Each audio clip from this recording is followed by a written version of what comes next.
So it is 7:30, and today we're starting our last chapter of about the memory hierarchy. I'm going to introduce what is the memory hierarchy, what are the different principles that we're trying to take advantage of, and by the end of this lecture, we'll get through direct map captions.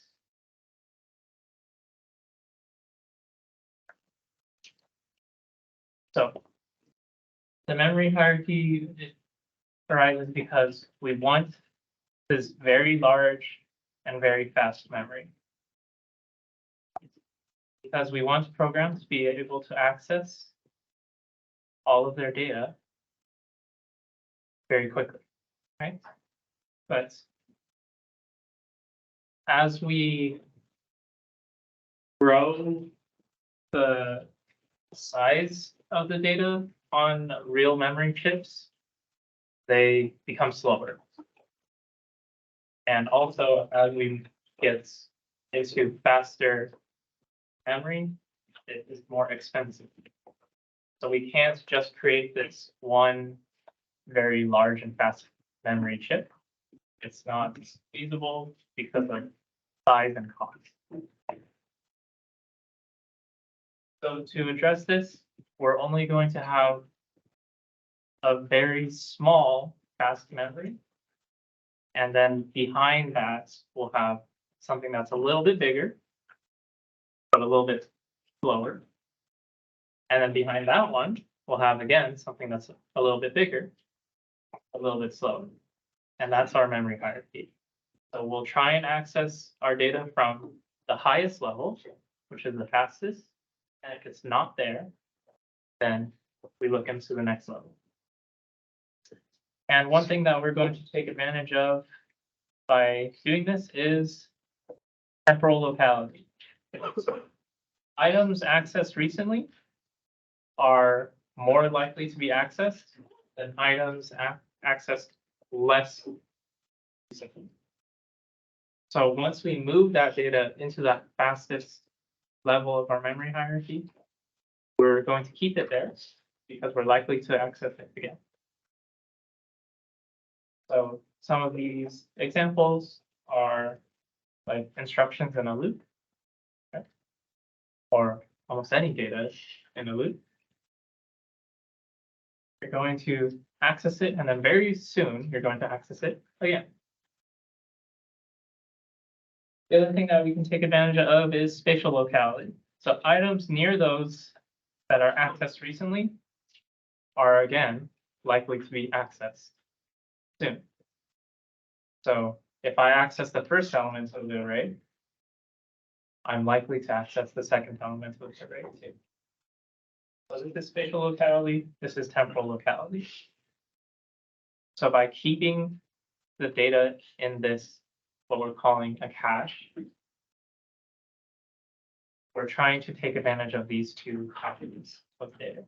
If we've accessed it before, we're likely to access it again. If we are accessing something around it, we are likely going to access that data too. The spatial locality one example is just any sequential access. So we're usually sequentially going through the instructions, right? But also in for loops, like searching through array, you're sequentially accessing the data. So here is our memory hierarchy. At the very top, this is our super fast, but super expensive and very low density memory. This is SRAM. SRAM is manufactured on the chip. So this is what our cache that we're talking about when we say cache is made of. And then below the SRAM, we have DRAM. This is not on the chip. The manufacturing process between DRAM and transistors on your processor are not compatible. although they're both made from silicon, you can't have DRAM on chip. And this is significantly slower than SRAM. See, it's about 100 times slower, right? But it is a lot less expensive and it is a lot more dense. So this DRAM is what we call memory, right? So if you look at your computer, it has 16 gigabytes of memory, 16 gigabytes of memory. That's the DRAM. But the SRAM, if you look at your processors, you see that it has 30 megabytes of cache. That's SRAM. And then below DRAM, we have much larger storage, but it is even slower, thousands of times slower. And it's just showing magnetic disk here, but we know that there's other solutions that are faster than magnetic disk. Like Flash is much faster, but Flash is still a lot slower than DRAM. But magnetic disks are still more dense than Flash. And it's more dense in terms of cost. The actual size is pretty large. And then below magnetic disk, you have other technology like magnetic tape, things like that. But you see, we have, as we go down, it's increasing the access time, increasing the storage size, but decreasing cost. So this is why we have the memory hierarchy. We want to give the illusion that everything is super fast and we have space for everything as well. But we can't have that in reality. So we have the hierarchy. So the memory hierarchy, like we talked about, it's going to take advantage of both of those aspects of locality, temporal locality and spatial locality. Right? So the ideal memory is going to give us the access time of SRAM and the capacity and cost of magnetic disk, right? So we can't, so to achieve this, we're going to store everything on the disk. All of your programs, all of your program data, all your files are stored on disk. Or in the case nowadays, mostly Flash, right? Then when we are going to launch a program or access files, we're going to copy all of that data and some nearby elements because of spatial locality from the disk to DRAM or also directly to the cache. And all of these recently accessed and nearby items are going to be on the cache or DRAM, and that cache is right next to the CPU. So hopefully, when we are trying to access data, it's in the cache, and we get that fast response time. And if we access nearby items preemptively, we might, before we even need them, already have them in cache. And then we're going to hold on to those items until we have no more space in the cache and we have to evict them because we might come back due to temporal locality to access those items. So this hierarchy and using these different levels of caching will try and give us the illusion of the access time of SRAM, the capacity and cost of something like this or Flash. So here are our memory hierarchy levels. One kind of vocabulary item is a block, is a line in memory. It's It could be multiple words, it could be one word. You'll be told what the block size is. So if the access data is present in the upper level, so let's say this is our cache, this is our data path, right? So cache, this is memory. If the block that you are looking for is in cache, then we have a hit, right? And we can access that data, and it will be very fast. And if it's in cache, especially level 1 cache, we might not even have to stall the processor. But if the data that we want to access is not in the cache, then we have to search now the next level of the hierarchy for that data. So in this case, we have to stall the processor because we can't go forward without this data, right?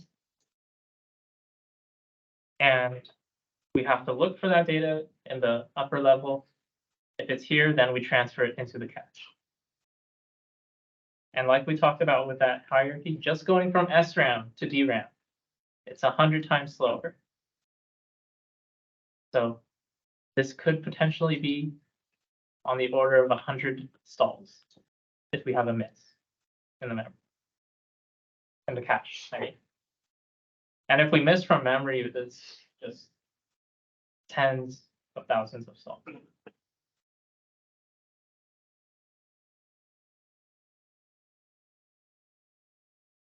Right.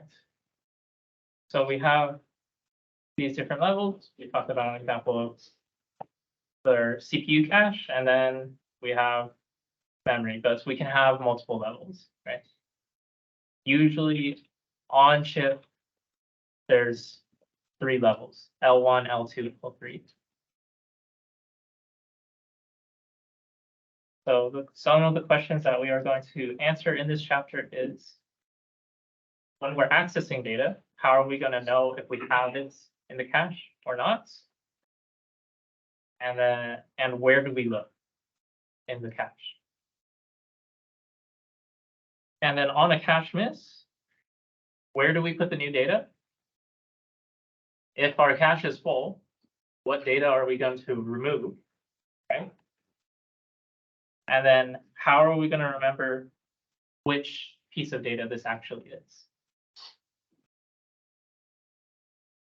So this is going to be our first cache example, and we're going to look at a direct map cache.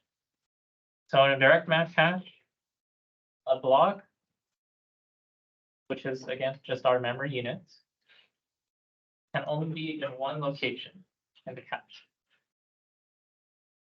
So if this is our memory, and we've been dealing with memory addresses, right? At 32 bits string of binary numbers. We're accessing memory location 1. When we are looking in the cache, memory location 1 is always going to be in the cache location 1 in this case. And the way that we know that is there's 8 entries in this cache, right? So the first 8 blocks in memory, so 0 through 8, they all map 0, 1, 2, 3, all the way to 7. And then the next group of 8 blocks in memory, so 9 through 16, they are going to again map to, 8 through 15. 8 is going to map to address 0. 9 is going to map to address 1. So we're just going to take the memory address and take the modulus of the size of the cache. This is how we find where in the direct map cache that data would be if it is there. So 1 modulus H is 1, right? So we look at cache address 1. 9 modulus 8, again, is 1. So if we're trying to access memory location 9, we look at address 1. Trying to access memory address 25. 25 modulus 8 is 1, right? So we would also look at 1. So in this direct map cache, we have multiple memory addresses fighting for this same cache location. So that goes back to, where do we put the new data? In the direct map cache, we only have that one place, right? And then what data to throw out? Well, if something's in that place, that's the one that's going to get thrown out, right? So we're clear on this direct map cache, how to translate memory address to cache address. And here's our formula, right? So we have the block address. We just take the modulus of the cache size based on the number of blocks.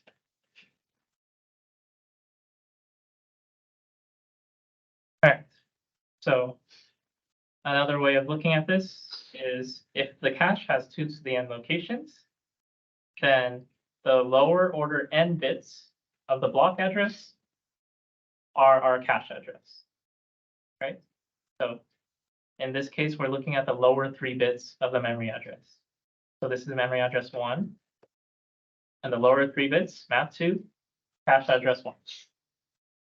This is memory address 9, lower 3 bits, cache address 1. This is 25, right? Again, lower 3 bits, cache address 1. All right, so then the question is, how do we know which block is stored in the cache, right? Because our example here, if this is our max memory size, which it is not, right? We have 1, 2, 3, 4 memory locations trying to be stored in the same cache block. It could be any one of these 4 memory locations there. So when we're accessing the data at cache address 1, how do we know if that data is memory address 1, memory address 9, or memory address 25? We're going to do that with tag and valid bits. So we're going to not just store the data into the cache, but we're also going to store the higher order bits of that memory address, and that is the tag. Because that will give us a unique tag for every one of these memory addresses that index into the same block in the cache. So for memory address 0, the tag is 0, 0.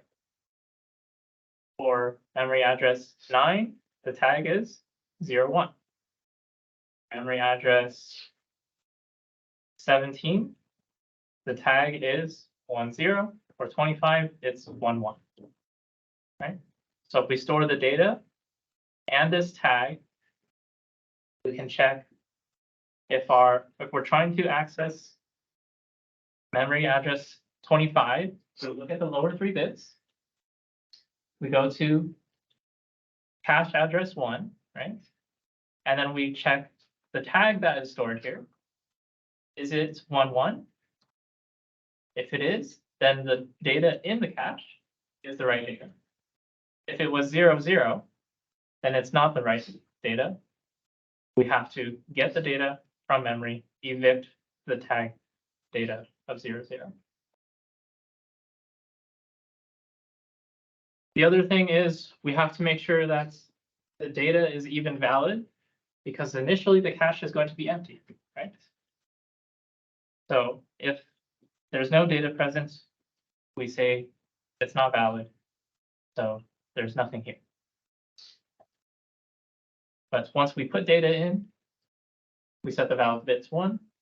So now when we are trying to figure out if what we want is in the cache, first thing is get the cache address from the memory address.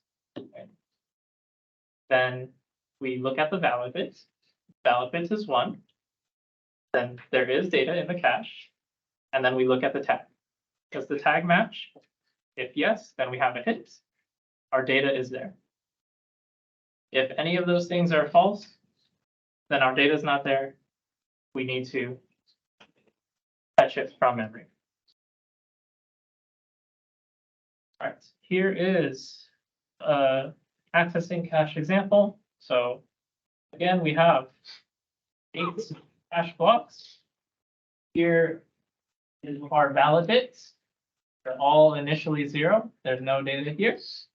Here's our tag. Here's our data. Okay. We get the word address 22. And our block size is 1 word. Okay. Then in binary, 22 is 10110. Right?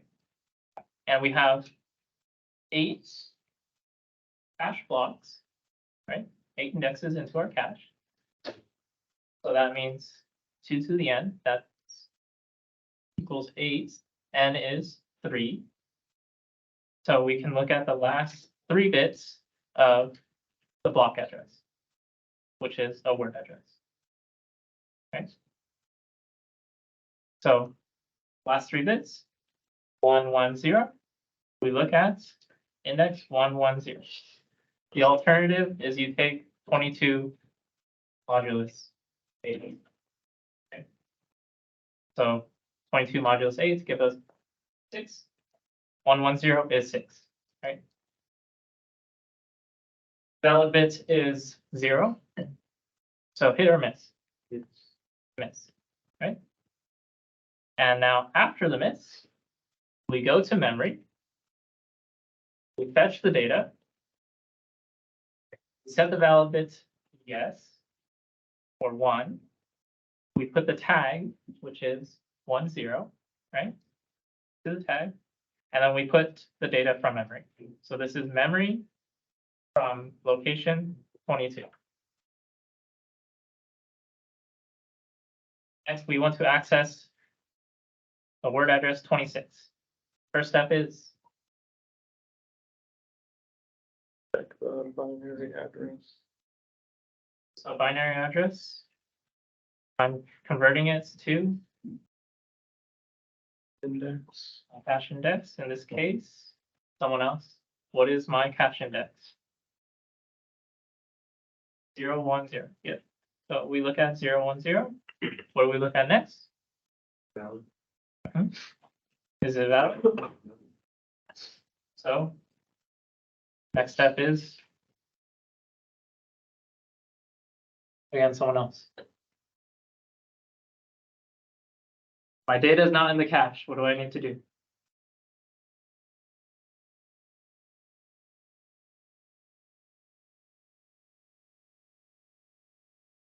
You go get it. Yes, I need to fetch it from memory, right? I'm going to fetch it from memory. Set the valid bit to yes or 1. My tag is 11, right? And now my cache has memory from location 26 in index 2. And if I try and access these locations again, so I access 22, I go to address 6, valid yes, tag 10 matches my tag, I have a hit. Access 26, address is 010, valid is yes, tag is 11, I have a hit. Okay. So here are some other addresses, right? Word address 16. What is my index into the cache? 000.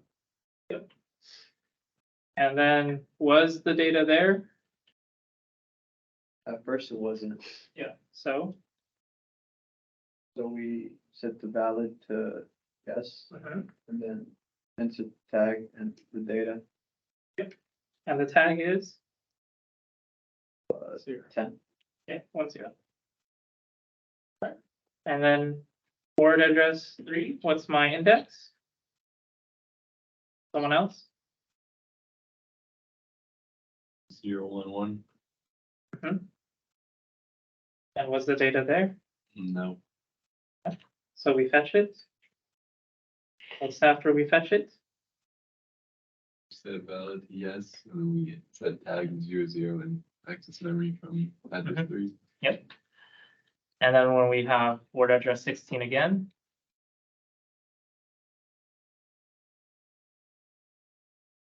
Are we fetching it that time?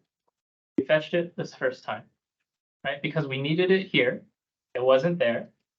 So then we fetched it from memory and we put it into the cache, right? So now this is the second time we're accessing it. But we still have to check that it wasn't evicted by something else, right? So what's our cache index? 000. 000. Is it valid? And our tag is? Check the tag. 10. It matches. So all these things match. That means we have our data in the cache. Okay, and then here is 18. Again, our cache index is 010. Right? So we go to 010. Is it valid? Yes. Does the tag match? No. So what do we have? So yes. We have a miss. And now we have to fetch this address from memory. And we would have memory at address 18 here. Replace the tag with 10. And we evicted this memory address from the cache. All right. So here is, well, we just did this, right? We just went over this. This was a miss, right? And we replace it.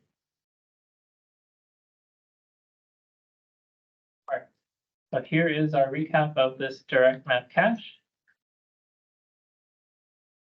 So in a direct map cache, a block can be in only one cache index. We have one place to search for it, right? And the way that we find that place is we take the block address and we take the modulus of the number of blocks in the cache.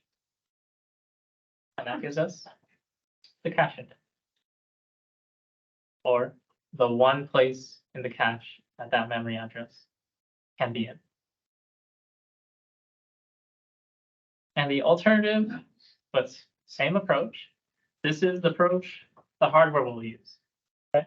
Because the hardware, if it can do less computation, that's going to be more efficient, right? So if we have 2 to the n locations, then the cache is simply used to get the index by grabbing the lower n bits. So in hardware, what's more efficient? Taking the modulus or just grabbing 3 existing bits? Right? So we're just going to grab the lower bits, and that is our cache index. I see that it says if cache has 2 to the n. Is it standardized for caches Yes. to have that size restriction? It's more efficient, so pretty much everything is going to be power of 2. Like our, Even your RAM has power of 2, like, yeah, that's why like you have 16 gigs of RAM is, it's due to like Right. more power. so it's 2 to the 32 locations. So almost everything is going to be at power of 2 because we're working at binary. Like our word size is 32 bits. Okay. Standard size for an integer in most programming languages is 32 bits. Right? And then the size that if you need more, usually called like a double, right? Okay, long. Or long if it's integer. Double for floating, it could be floating or fixed point, right? Those are usually 64 bits, right? Again, power of 2.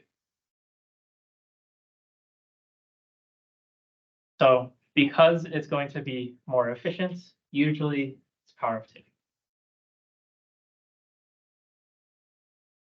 And we can split up our block address as upper bits are tagged, lower bits are. Okay. So this is direct map cache, and if this is a block address, most of the time our memory address is not a block address. Most of the time our memory address is byte addressable. And if we go to MIPS, a convenient block size is 4 bytes, right? 4 bytes makes 1 word, right? And if we're trying to fetch something to fit in our 32 bits register, we're usually fetching a word, right? Same thing for instructions, right? Instructions are 1 word. So this is if it's a block address, but usually we're not given a block address. Memory is usually byte addressable. So if it's byte addressable, there's another component here called offset, right? So the offsets, in order to make a 1-word block, is 2 bits because there's 4 bytes in 1 word, right? So that's another thing to consider. Right, so this is block address. And we'll go over again this, what I just went over in the next lecture to make sure that we understand what is block address, what is byte addressable address, and all of these different terminologies. But this was your introduction into direct map caches. Hopefully we all understand this, yes? Okay. So your reading for next time is chapter 7.2 up until handling cache miss. From handling cache misses until cache performance. So once you see the header cache performance, you stop. Okay. And your code for today is, I don't know what it is. 559. So we did the whole question together. So just answer anything to this poll. And we can end lecture a little bit early today. I guess if we have any questions about maybe the final project or anything, I'll stick around.